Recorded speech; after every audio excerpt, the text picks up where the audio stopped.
Bismillahirrahmanirrahim. Ladies and gentlemen, Assalamu alaikum. This is Qaiser Abbas, and I'm back with another episode of Possibilitize.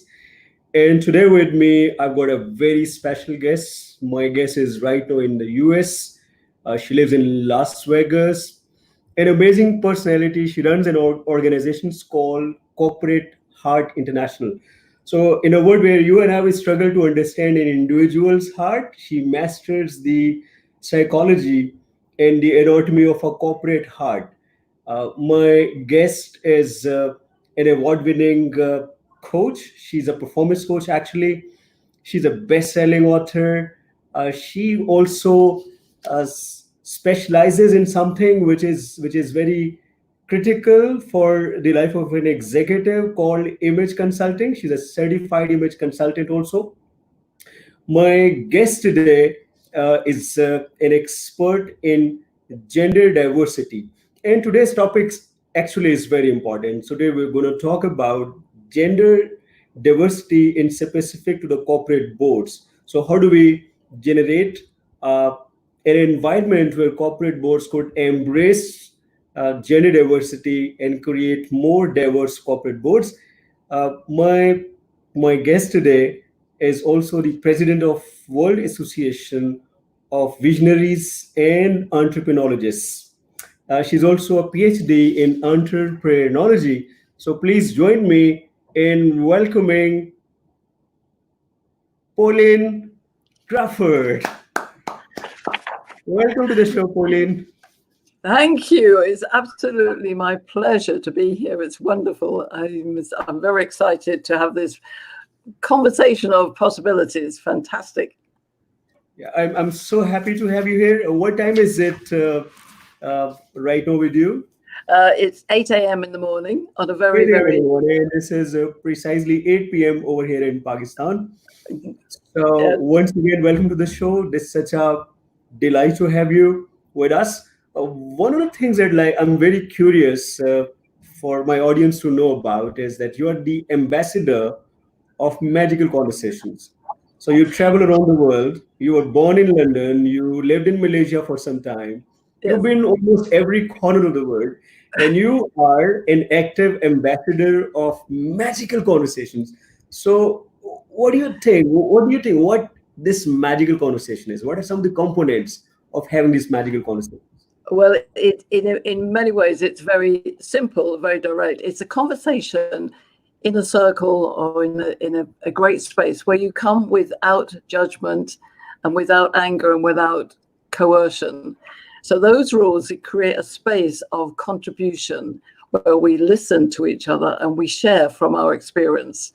And that is a very key issue because we're moving into this new environment of possibilities where our experience really counts, but we've got to also move into a forward space. So magical conversation is without judgment, without anger, without coercion.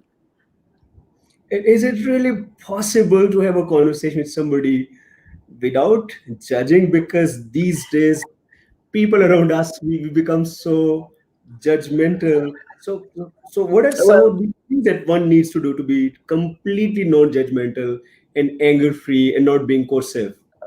well, it is actually, it's a challenge, but it's also possible. So if we look at the possibilities, we can choose whether to be judgmental or not. Now, we can come with some assumptions and our perceptions and our experience, but what we're doing is we're looking at how can we get beyond a block? Because a judgment can be a block unless everybody's agreeing with the same judgment. But in order to seed creativity, we need to get beyond that. So what I help people say is, okay, you come to the circle and you leave your ego outside the door.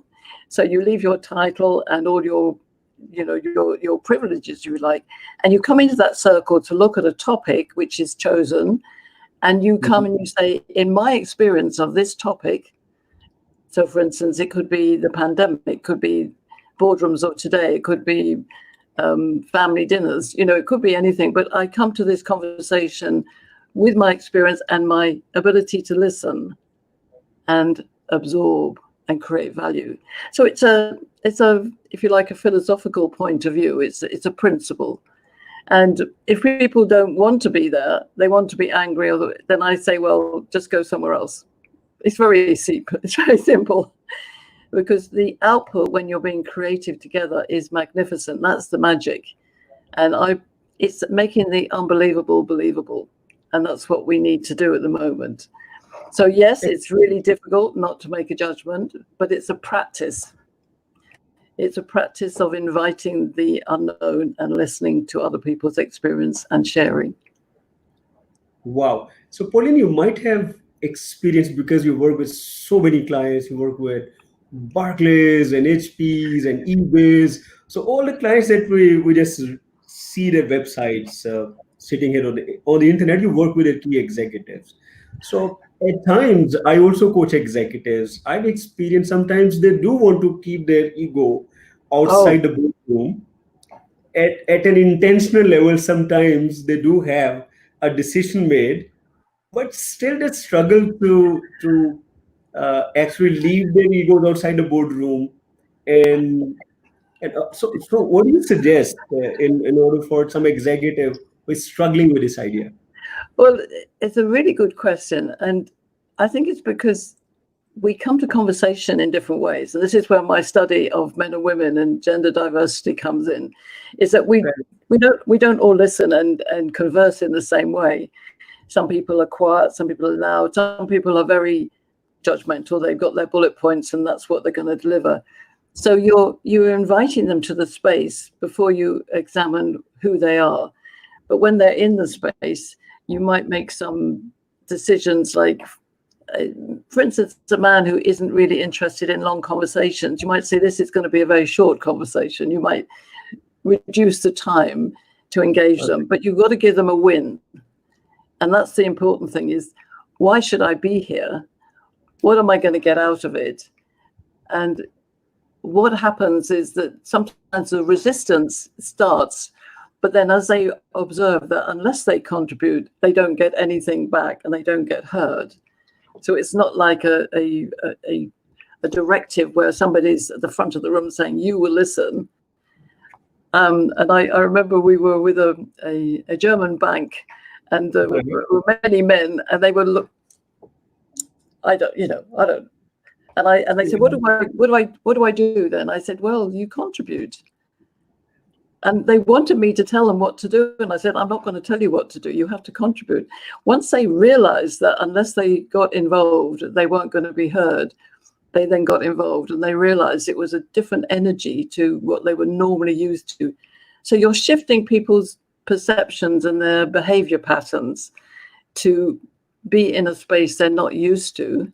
And that is wonderful to see. And this is where I think we can impact the boardroom, where you get men and women coming together with maybe, I don't say false assumptions, but assumptions that are blocking and they are limited in their traditional nature.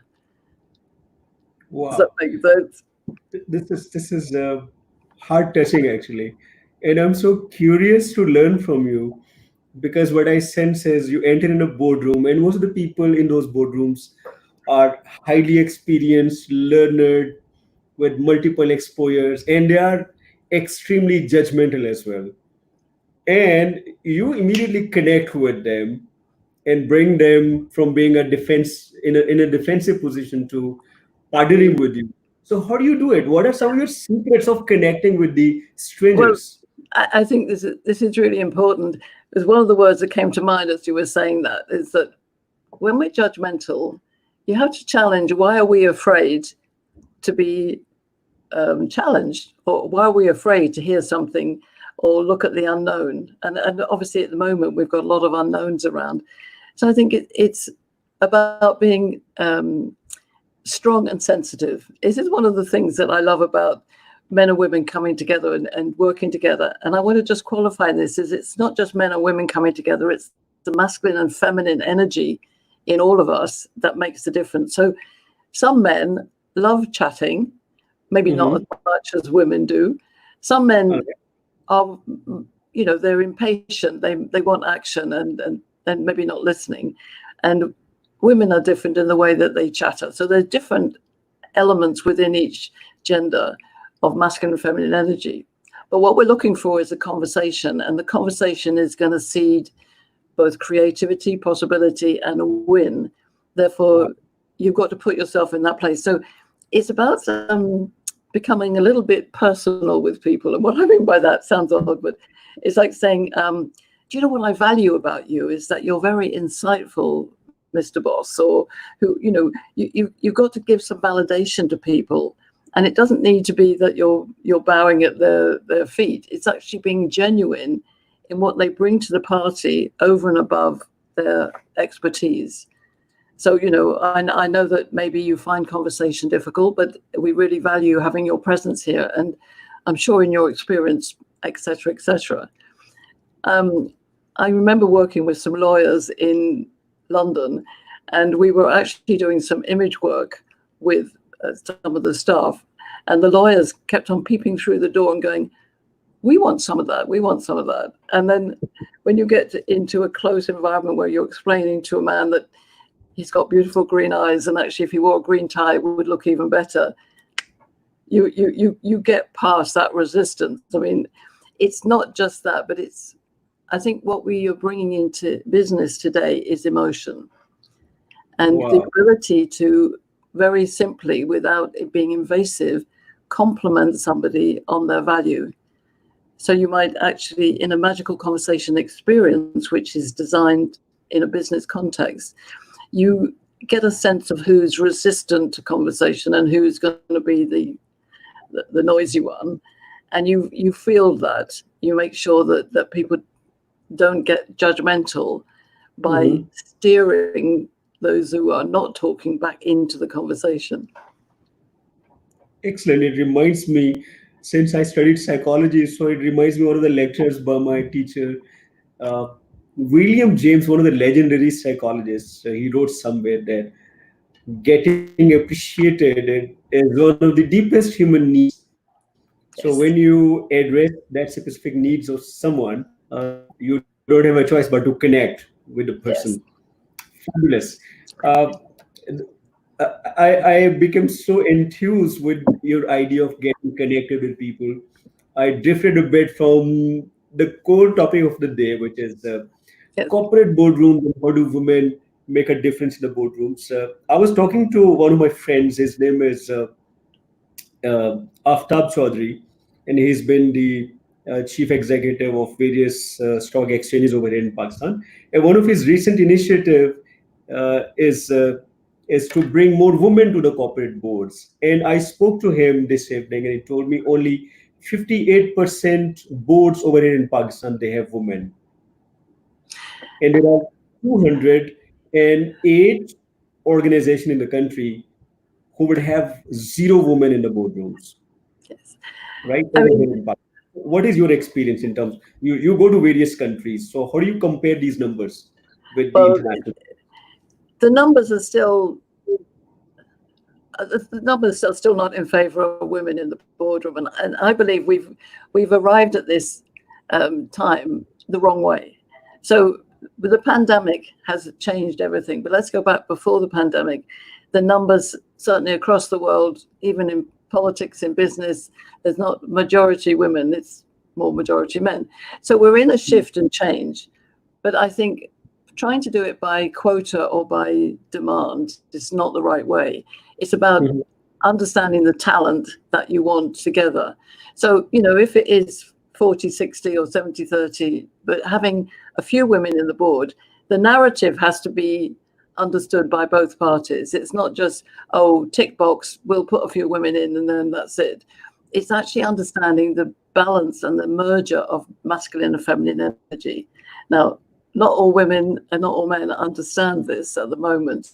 But my passion is to help them understand the ability to converse and come together by valuing their differences, not by making them the same. So it's almost like the most important thing is not the mix. It's actually the conversation, the narrative, the meaning behind why men and women need to run the business together. And in fact, in some Scandinavian countries, they have actually put in a man and a woman as joint CEOs, and not as a half and half, actually as full-time, but understanding the value of having both points of view, because we see the world differently. Excellent. So, Pauline, what do you think women need to learn and develop in terms of characteristics or skills to be able to make a room in the boardroom? Well, that's a very interesting way of introducing that, because I would say, of course, it's about men and women understanding the difference. But for a woman, I think it's about understanding that she retains her natural attributes, her natural talents, and she doesn't need to be a man, but she does need to be true to her own energy. So, for instance, I'm what I would call a masculine-minded female. I've got a very mathematical brain. I tend to go to logic first. I know you're a PhD in mathematics, so Well, my PhD is in entrepreneurology, but my mathematics was my school. When I was at school, I loved maths. I loved geometry. I loved simultaneous equations. That's very crazy. But I went to university and I did statistics and sociology because I didn't want to be a pure mathematician, but I do love maps and I love the way of factoring differences together. So one of my major things is in the boardroom, we need to value the differences. If we have a world which is only materialistic, it's only structure, it's only operation, then it's only, if you like, masculine. But if it's a business which is emotional, it's about customer loyalty, it's about performance, then you need the feminine. And that's in men and women. So we need a different dialogue, a different conversation to understand the balance. So for women, I think it's about be yourself, but understand the business needs both. You can't just bowl in and say, right, okay, guys, you're all going to be emotional now. No, it's about sharing. What does emotion mean in business? Emotion in business means it's the X factor, it's the performance, it's the customer, it's the frisson, the energy, the branding. And I think I actually interviewed over 60 men and asked them about men. And a lot of men said, we really are very straightforward and we want to just get on with our job. We like working with women, but we don't want them to change us. So I instruct women, don't try and change men, but understand men. I think this is a habit that women can't change because this is what they keep doing all day in the house. So, well, I do think I'm trying to change some of my habits for the past many years. I never let her eat. The thing is that women are, I think one of the things is just trying to turn it around a bit is what men can understand about women is women are very good at doing multiple things and bringing emotion into business. So it's also about men understanding how to talk to a woman in a way that helps her to feel valued. And one of the classic differences is that men like to ask questions for an answer, whereas women like to ask questions just to ask them. Right. I work with Marshall Goldsmith, who is world's, I'm sure you know, world's #1 executive coach, and he taught that women are supposed to be naturally great coaches. So the things that men we need to work harder in order to learn and practice, it comes very naturally to women, right? So I totally agree with you. Women bring a great sense of value to the board. I'm sorry, you were saying something. Yeah, please go ahead. Well, I was thinking, I do believe in synergy. You know that when you synergize the masculine and feminine energy, and that could be in men or women. So in my study and my research, there are different types of men. There are masculine-minded men and feminine-minded men, and this has nothing to do with sexual orientation or race or culture or age or at all. This is just our biology and our energy. And women are the same. Some women are very feminine females and some are very masculine-minded females. And we manage the conversation differently.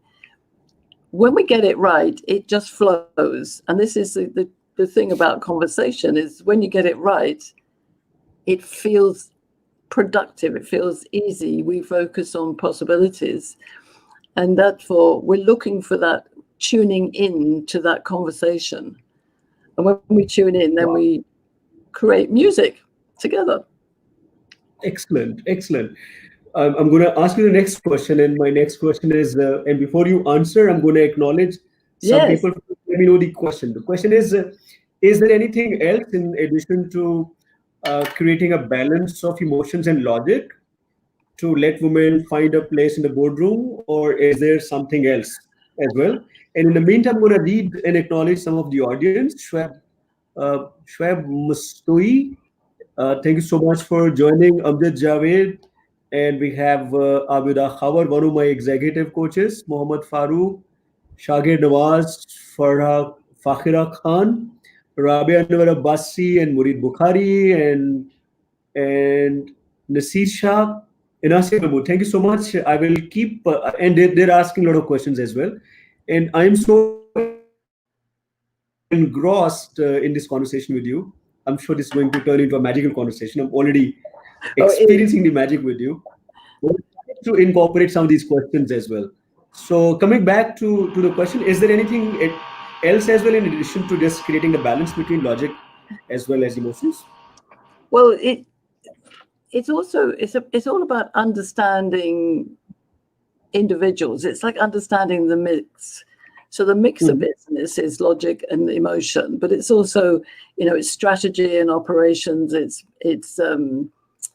communication, it's performance. There's so many aspects to it. And I think we're moving from a very traditional model of business to something which is much more fluid. We've already got the experience that we're working from home, we're remote working, we're doing things in different ways. We need to maximize that. And I think I get the sense from one of the comments there that there's still a glass ceiling, there's still limitations. And that's true. I know I've been talking to clients across the world, and sadly, I think in lockdown, women have been slightly more marginalized in terms of, we've got to get the men back to work, not the women. But this is the old argument. It's not the new one. The new one is, what is the best mix? So, I'm not a cook, but if you were making a cake, you would put the right mix in to make the cake work. What is the right mix for the business at hand? And it may be that we want more feminine energy, more masculine energy, and we're not looking at just from a man or a woman. We're looking from a different type of man or woman. And can we have a conversation that looks at how we flow together? So this is about, for women, and I'll give you an example. Women often say that they don't know how to deal with the unemotional man at work. And often that man is maybe a masculine-minded man. He's not sure how to use his emotion at work because it's not something that's natural to him. He's extremely good at decision-making and go get it. One of the strategies is for a woman is to validate the man, acknowledge what he does. So, for instance, I understand your point of view. These seem to be the bullet points that you're telling me. Don't use the word bullet. But as you gain that assurance, he will open up. And there's a lot of evidence to show this, that when men feel that they're validated, then they'll listen to your idea. So rather than bowling in and saying, you must listen to me, be emotional, we're actually building up a rapport. And likewise for the man, back to the woman, is to listen to what her ideas are and not be frustrated by her going off at a tangent, but maybe to ring fence it. So, I've only got 10 minutes. I'll listen to your idea for 10 minutes. And I've heard stories to this example that, a man who appears to be incredibly not listening actually is saying to a woman that I do listen to your ideas, it's just that I don't necessarily acknowledge it till I hear a good one. Whereas the woman would chatter on all levels. But that happens a lot. Is what we don't say is sometimes the blockage. Wow. Another comment is from Rajabali Raja. He says, Khosh Amded. Khosh Amded means, it's in our Urdu language, we call Khosh Amded, meaning I welcome you. So a lot of people are watching this program and are really, really enjoying. Shahan Kamar and Mohsin Khan have also joined us. Thank you so very much. My next question is that most of these meetings these days, because of the COVID thing, are taking place online. Yes. And most of the boards are working out of home. So do you think there is some challenge in terms of having those strategic conversations and then translating those conversations into some actual results on the ground. So, how does it impact the board's ability to execute things and keep some sort of control and ensure success? I absolutely. It's much more difficult because we are on screen, but it's also much better as well. So I'm going to be very female here. It's very what I call and. You've got both sides of the coin. The advantages are that you can hone into somebody on the screen, but you've got to pay more attention. So there's a different body language, and you haven't got the sense of somebody. And also, if you're on the screen, I'm amazed how many people don't position themselves on the screen so that it's easy to talk to. That's my image background. It's like, I know I want to be in the middle of the screen. I want to try and keep my eye focus, look up to the camera, but also watch you. So it's becoming more aware. And I think one of the things is that if we're going to be continuing on in a remote working way, which I suspect we will, as well as meetings, we need to set the ground rules. This is going to be a tough meeting, or this is going to be a very fast meeting, or this is going to be an imaginative meeting. And we can actually use words to imply what we want to get out of our tribe, our people. So I have something called Create Our Future Together, which is a gathering once a month. So people come with the expectation that I'm going to talk about my future. So you set the expectation and you set the value of people. And I think you also need to remember to be complementary as well as, because and ask how people are, or ask everybody on the group, give me one word for how you're feeling today. There are little techniques that you can teach somebody who wouldn't naturally do them. If you do this, then people will feel engaged and people will feel valued, and they'll do more for you if you do that. Excellent. So, how do you think the corporate board meetings are going to be different once we resume to work and adjust with the new normal? So, what is going to be the new normal in a boardroom setting? Well, I want to put something a bit cheeky in here. I would like to change every single boardroom table to being a round table. Wow. Because like King Arthur and the round table, if we could magically change every table to round table, we would start getting this energy of sharing. Okay, the business boss, the manager, the leader is still going to lead it, but as a round table, we get a bit of energy, and to really consider what the meeting is about from a personal level without becoming too personal. So it's just sharing, rather than people introducing themselves as their job title, they might introduce themselves as the energy of today. I'm excited to be here as I am. If I say, well, I'm here, I'm excited to be here, it gives a different energy. And I think we need to make a little bit more effort, which is what the pandemic has given us, I think, because we're now more consciously aware that everybody is in a similar situation. And again, going back to the male and female aspect, is making more effort, I believe, to understand what people need as a value about them. There are techniques that and I find with my male clients, I often be more instructional. Men will say, oh, just tell me what to do. Whereas a woman wants to do it from her heart. So she's gonna, I'll sort it out myself. But that's okay, because once we come to the table and the circular motion of the conversation and we get results, that is the key. If we can't keep doing it without results. But when we see results, which are creative output, unknown contributions that wouldn't have been there if you hadn't done it, then the boss and the leader will go, this is good. It's my idea. And I'm going to create a win from this. Excellent.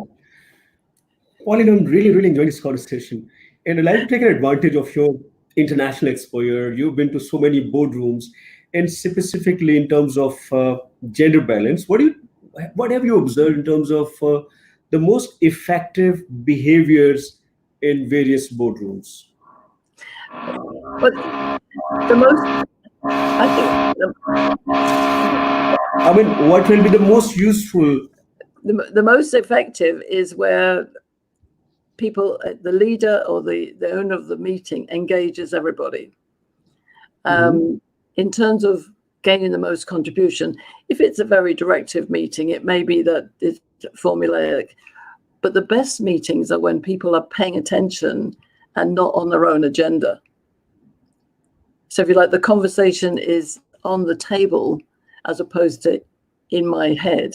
Because when my agenda's in my head, I'm not listening to the other one and I'm trying to prove something.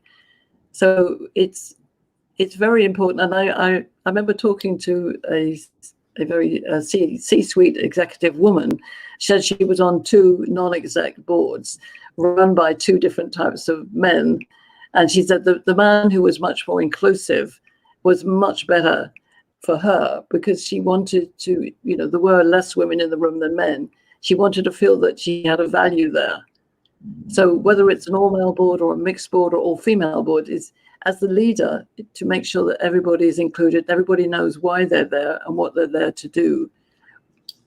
It's about being complementary and complementary. Wow, loved it. And the best thing I liked about this answer is that when you said that the conversation should get out of the head and it should come on the table. So if the conversation remains in the head, it means you're working on your own agenda. I loved it. Beautiful. Yes.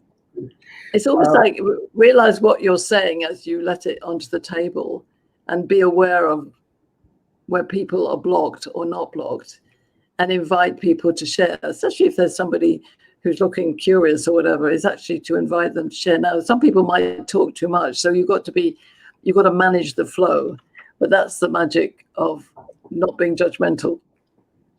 And that's not very easy at the same time. Pauline, I've been to many boards. I've seen executives becoming very defensive. I've seen executives scapegoating, blaming each other, etc., etc. So, what have you observed some of the most derailing or ineffective executive behaviors in the boardrooms? Well, I think it's very much about language and tone. So if a leader is using the word tell, or I'm going to tell you what's going on, it immediately creates a block. So it might be just that shift of words, and also people not listening. I mean, that's the main thing, is that people are so much in their own agenda. What I was saying before is that they don't listen. And I think that's, especially with the male-female merger, that women, especially if there are only 1 or 2 women on the board, they feel very marginalized and not heard, and they're ganged up against, that everybody else is going up against them. And I know this from very corporate boards where there was one example I was given where there was only 1 woman and 12 men. And she said, I just couldn't survive because it was just, they were blocked against me just because I was the only. So that's the challenge, is on numbers. So if you're a leader, you want to make sure you've got a good mixture of both numbers and styles and traits. And then you've got to really open your eyes and your ears as well as your mouth. Wow, fantastic. When I was learning about you and I was reading about your website and everything, I found out you're a mathematician as well. And you teach communication. So how did you transit from being a mathematician to a communication expert? It's not easy. How did you do it? Well, I think what's interesting is that when I was a young kid, I always thought that words were the most important thing, and I couldn't spell. So it was a block, and I didn't read books particularly. I mean, I could read, but I just liked numbers and shapes especially. But what I realized is that words are shapes. Words are creative shapes. And once you get into that, then everything is either a straight line or a curve. And that's how I saw conversation. So it's a bit like a simultaneous equation. Some sentences are straight and they're bullet point and they're tell and they've got a full stop. We're going to do this and we're going to do it now. end of conversation. And then other conversations, a bit like geometry, they go around in circles. And I started getting into communication in terms of just a love of talking. So I loved conversation and I love people. And also about being a connector. I'm just a natural connector. Even at school, everybody used to come to me for information. And I seemed to know everything because I just had that kind of mathematical mind. I would have little memory things. And so communication is not just the words, it's the connection and the flow and the building of possibilities. And that is mathematical.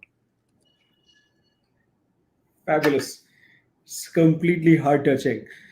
Pauline, I'm going to ask you a very interesting question, and everybody in the audience will be very excited about this question of mine. And nobody would be expecting this question at all. What is your connection with IBA Karachi? With Karachi?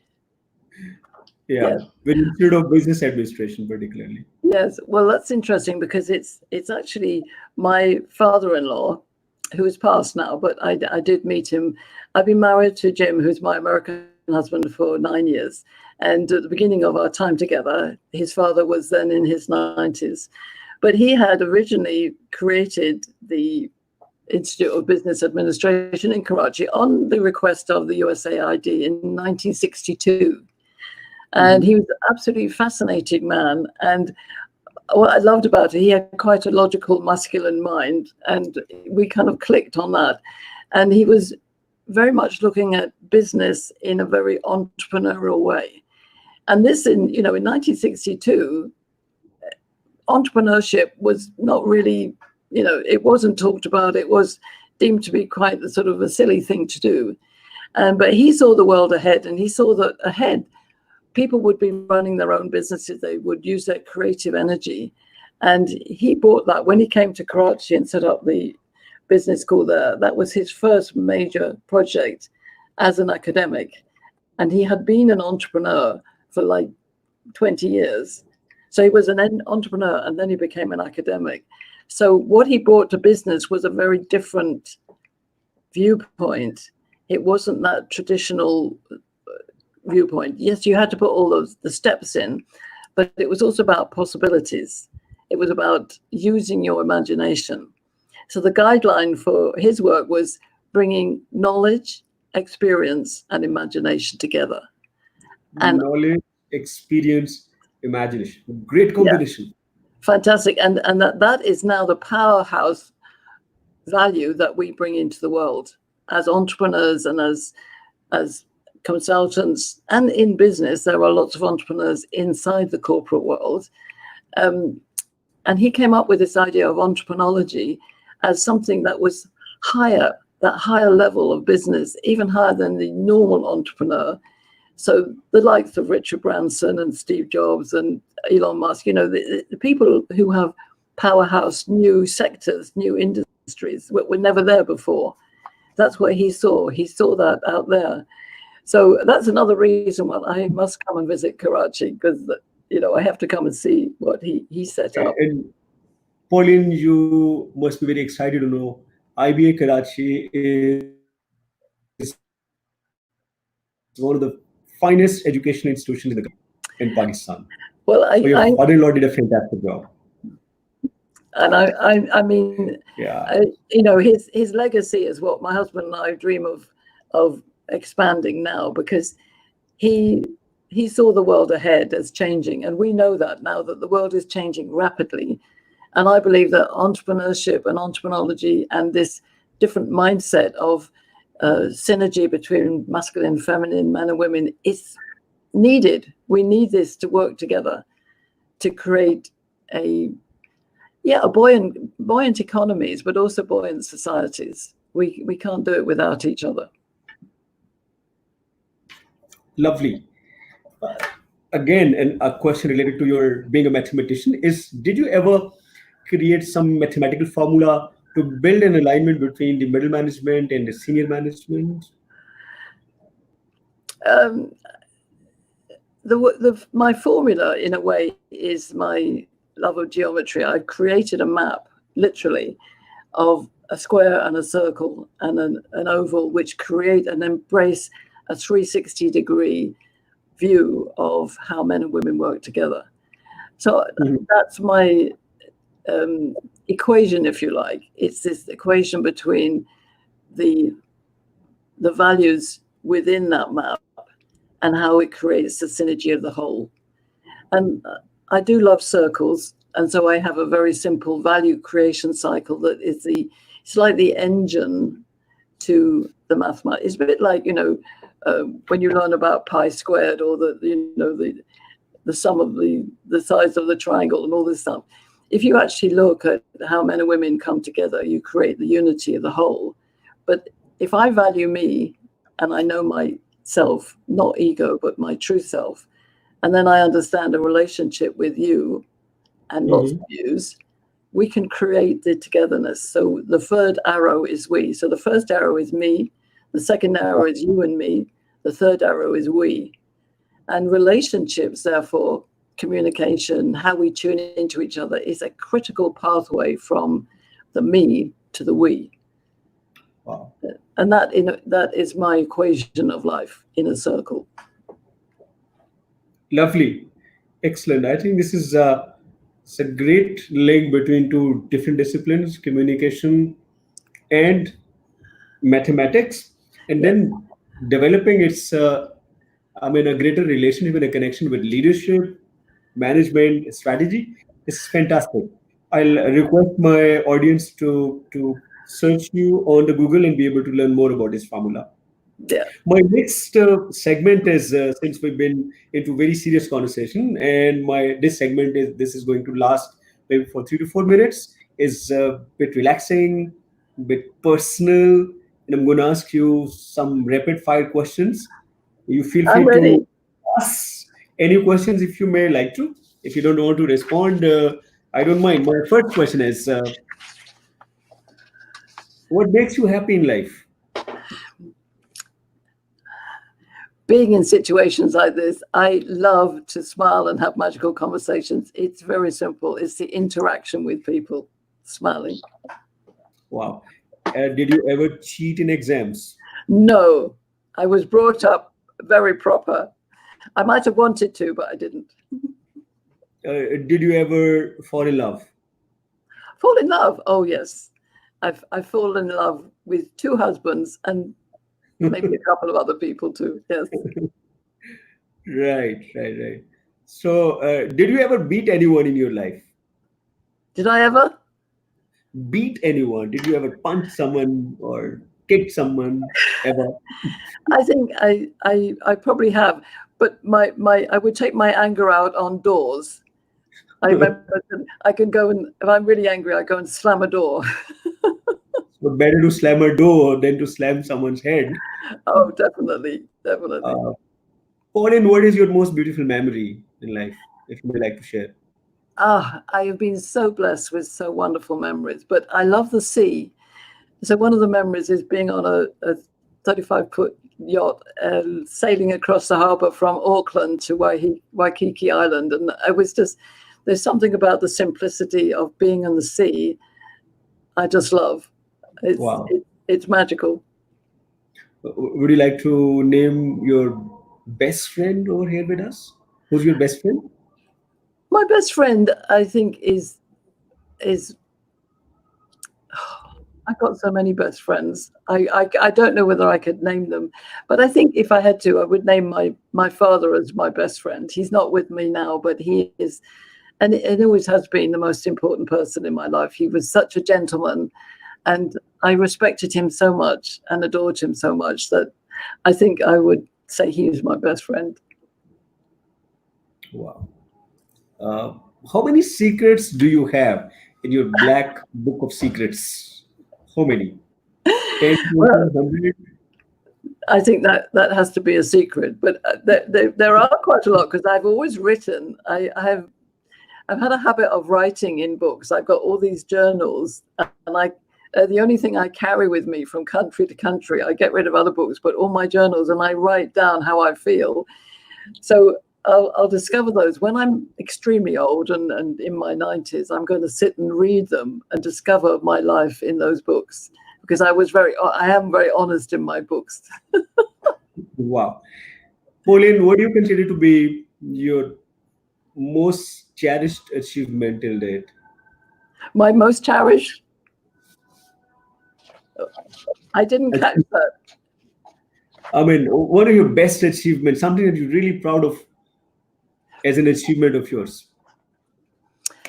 I think my best achievements are from other people coming back to me, and it may be after a long time, and I met them on a contract or whatever, and they come back, they say, you know, what I heard from you that day made a difference in my life, and I changed the way I did something, and I didn't even know that happened. And I think that's my most cherished thing that I want to give to the world, is we don't know when we make an impact on somebody else. Sometimes we do, it's obvious, and they shake our hand and they say that's great, but other times we don't know, because they go away with a thought and it starts generating a possibility.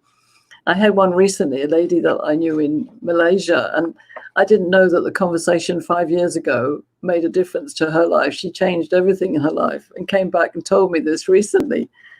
I didn't even know. And I think that's wonderful. And I do believe that the boardrooms want to change, and that they will do. So that's my greatest hope, that in 10 years' time, or maybe less, we'll walk into that round table with men and women of all generations and all orientations, all chattering together, because they're focused on business and life and the magic of achievement. Wow. What do you think was the turning point of your life? I think the turning point of my life was when I realized that I wasn't going to stay in my first marriage, even though I was with my husband for 30 years. I just knew that it wasn't going to be where I was going to be for the next 30. And that realization that I had to change everything, when I didn't want to break up the family and I didn't want to do it, but I knew in my heart I had to. And I was about 48 at the time, and there was just that realization.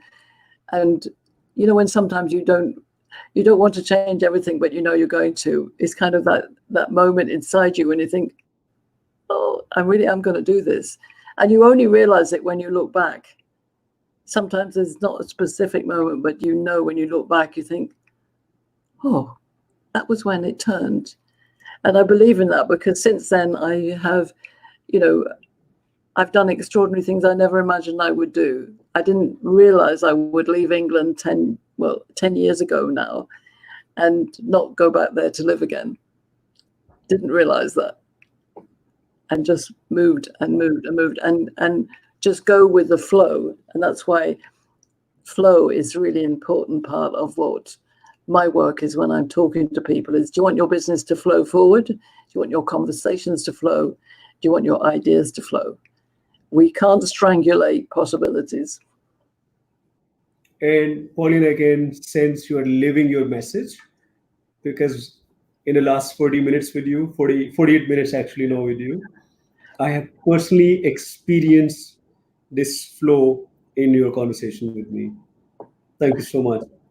And I'm very confident my audience is also experiencing the same. What is one investment that you made in yourself that made a huge difference in the quality of your life?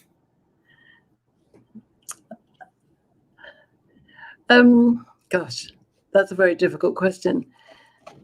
One major investment is just recognizing that I am my own destiny. That might strange, but when I come to a point of challenge, and there are challenges in any life, especially in this pandemic, I say, you know, what is it I could do if everything was gone?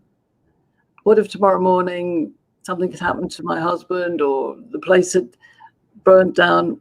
Can I get up and start again? And it's that personal investment. So I invest in time to read the kind of books that inspire you, to meditate, to dance. So the biggest investment is time. and allowing myself time to do those things that will help me to stay centered and grounded, and the ability to get up and do something tomorrow morning. And I do owe that to my parents, especially my dad, but both of them, my mother and father, were very in the moment people. Like, something goes wrong, okay, what are we going to do? Not, oh, why has that gone wrong? It was just, okay, let's do it. And that's the investment. Let's do it. Wow. Any particular sport that you like? Dancing. I'm not I don't play tennis. I'm not a sports person, but I love to dance, and I love sailing as well. I don't sail at the moment because I don't live anywhere near the sea, but in my lifetime I've sailed a lot. But I love to dance, and I love partner dancing and solo dancing. I actually have my disco medals in my 40s. Oh. I got my bronze, silver, and gold disco medals. But it's all about the flow. And I wrote an article recently called The Dance for Humanity, in that if we can understand everybody can dance with life. If we can move, we can dance. If we can talk, we can dialogue. And even if we can't talk, if for some reason we can use our body language, as long as we're breathing, we can tune into the flow of life. Excellent. Would you prefer a cake or an apple? A cake. Vacation in the desert or vacation at the mountain?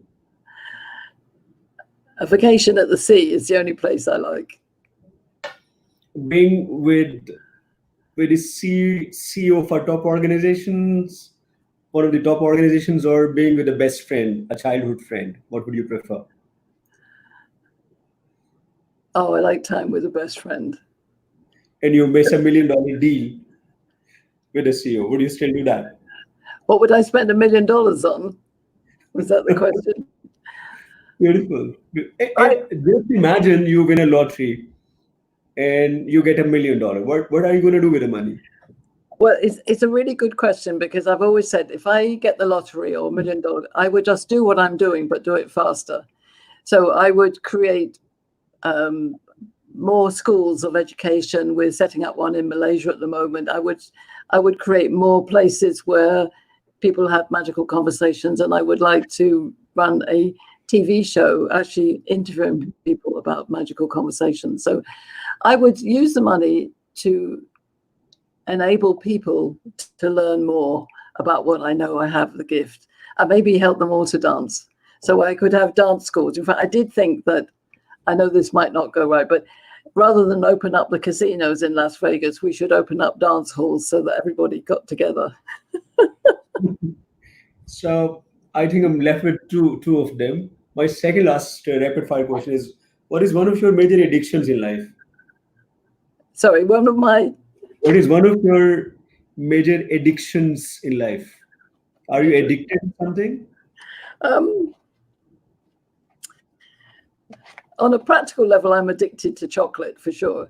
But on another level, I'm addicted to people. I do love conversations.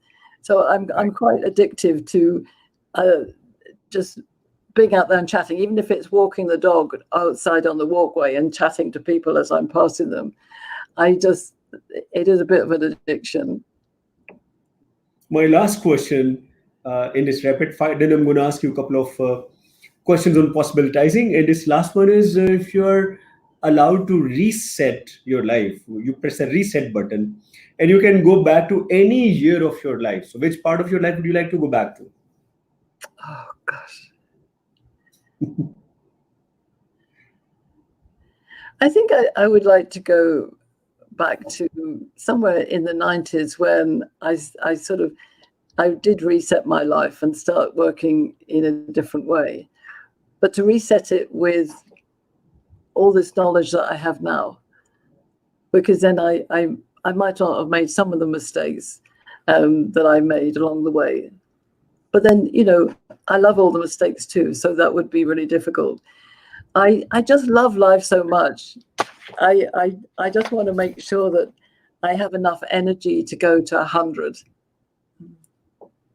Wow. You will.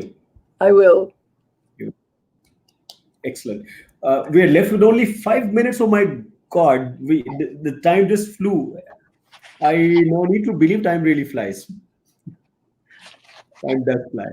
You do. So, Yeah. last question. I would like you to give me a very quick answer because we left with only 4 5 minutes.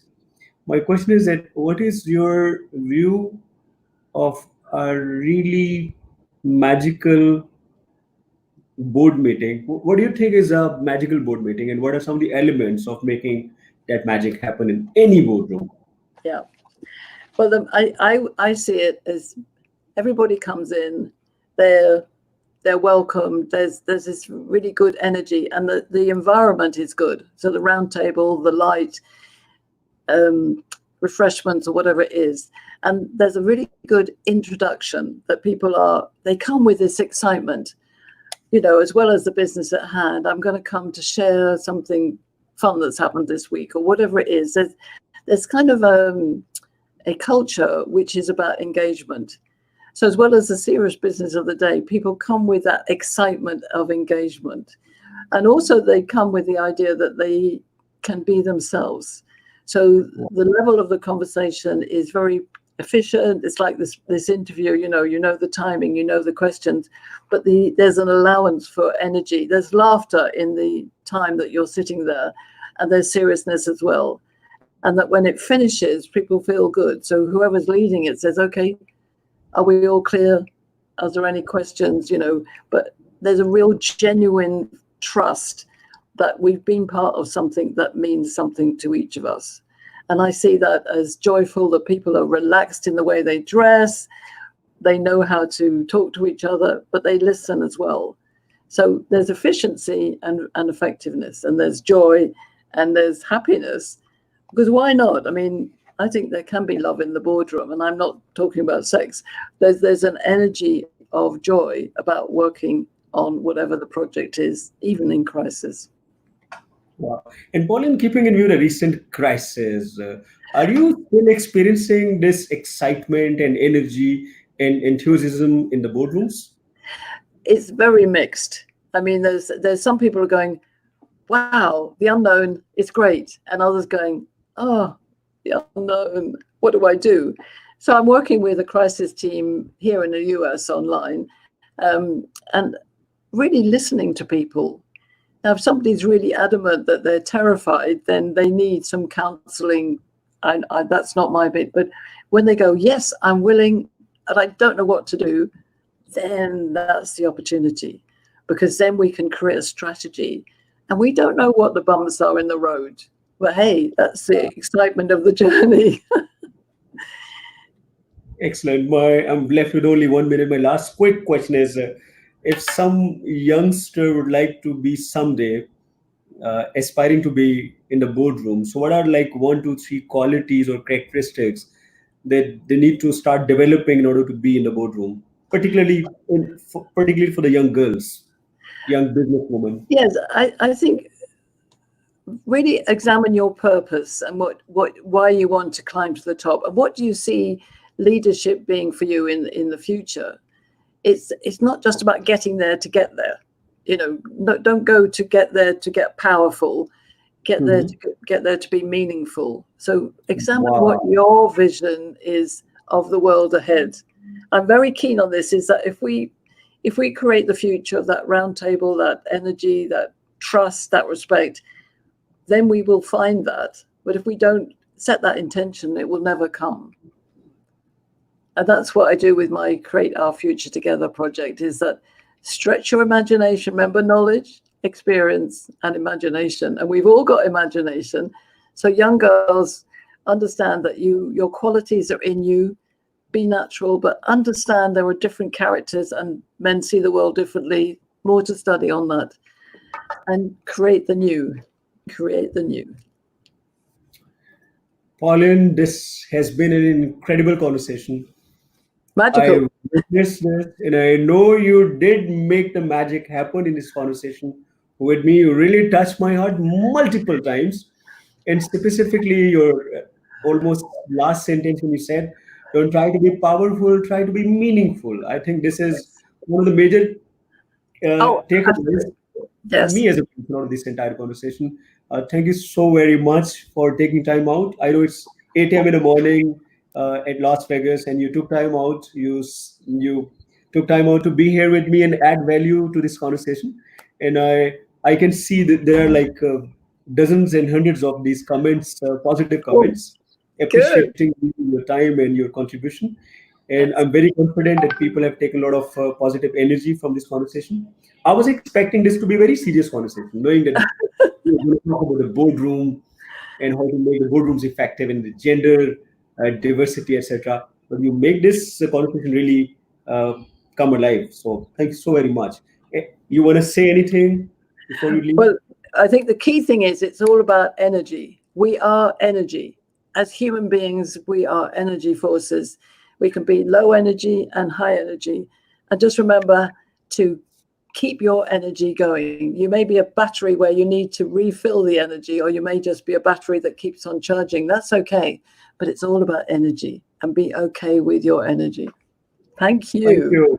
Please accept my gratitude and you stay here with me. I'm just going to close this program for my audience. My last statement is that since I was supposed to run this conversation with Pauline, uh, so I did a bit of my research, and as acknowledged earlier, Aftab Chaudhary, one of the greatest leaders Pakistan ever produced, he shared some of the data with me.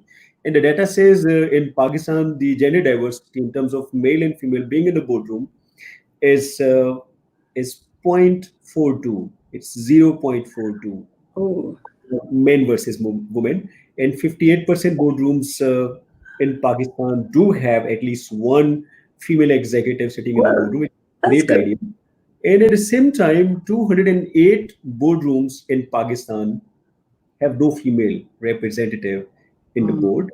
And in our study to identify some of the most effective boards in terms of gender diversity, and I was expecting some great names, but interestingly, the names are very uncommon. So some of the names I'd like to acknowledge over here is Pakistani organizations who got this gender balance in their boardrooms are ADOS, Crown Ceramics Limited, Bifo, Frontier Ceramics, Ghani Autos, Javed Umar Bohra and Company, Media Times, National Silk, and Premier Sugar Mills.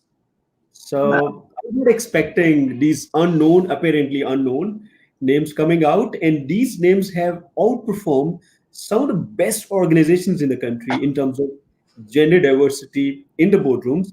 And also, I asked Aftab Chaudhary some of the names of the most effective women business leaders in the country, and the names came out as Seema Kamal, Shazia Sayyed, Farida Duplan, Anjum Hai, and Mariam Ali. So, for all those young executives, businesswomen who aspire to be great executives and be able to find their place in the boardroom, Mm, Pauline Crawford has a great message for you, and the message is that you got to focus on being more meaningful, not trying to be powerful. You got to create a greater mix of knowledge, experience, and imagination. So thank you yes. so much, Pauline, for being here with me. Thank you, all the audience.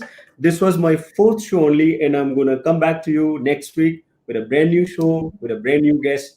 Thank you once again being with me, Pauline, and thank you, everyone. Thank you. Thank you.